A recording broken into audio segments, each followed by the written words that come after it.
sécurité au Sanis, bonjour. Ouais, 15h, ça va?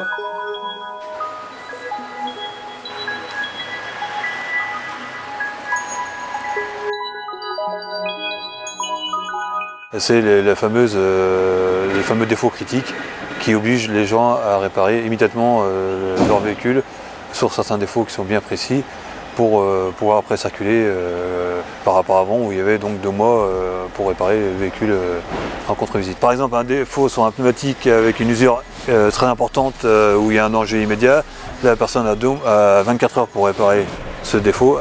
Elle doit quitter le centre de contrôle et aller le présenter dans un garage au plus bref délai, mais elle a toujours 2 mois pour ramener son véhicule au centre de contrôle par rapport à la réglementation. C'est-à-dire que pour valider la contre-visite du défaut critique, il y aura toujours les 2 mois pour pouvoir présenter le véhicule. Si elle dépasse les 2 mois, on partira sur un contrôle complet. Par exemple, plaquettes de frein complètement usées, comme on dit, c'est plaquettes de frein ferraille sur ferraille avec le disque, déchirement des pneumatiques ou usure importante du pneumatique jusqu'à ce qu'on puisse voir la carcasse, des rotules de train qui sont avec un jeu énorme dans le train avant et qui nécessitaient aussi une réparation donc, immédiate, quoi. Nous on trouve ça mieux.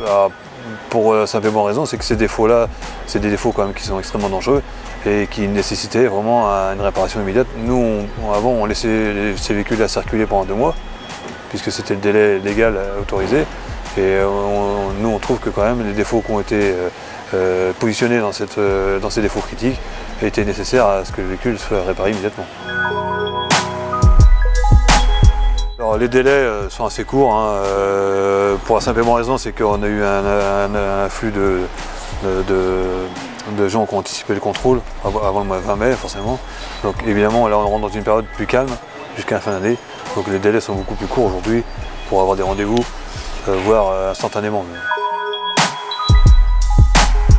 Donc les valeurs de pollution pour les véhicules diesel vont diminuer encore.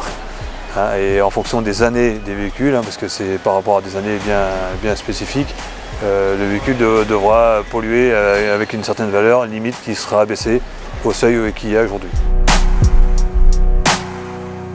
Il y aura 2 mois pour réparer et les gens devront faire en sorte que le véhicule soit aux normes préconisées avec la nouvelle réglementation. Continuer à entretenir son véhicule, pas négliger l'entretien et faire en sorte que dès qu'il y a des choses qui ne vont pas, des témoins qui s'allument anormalement, les faire réparer immédiatement, comme entretenir son véhicule tout simplement. C'est la seule méthode.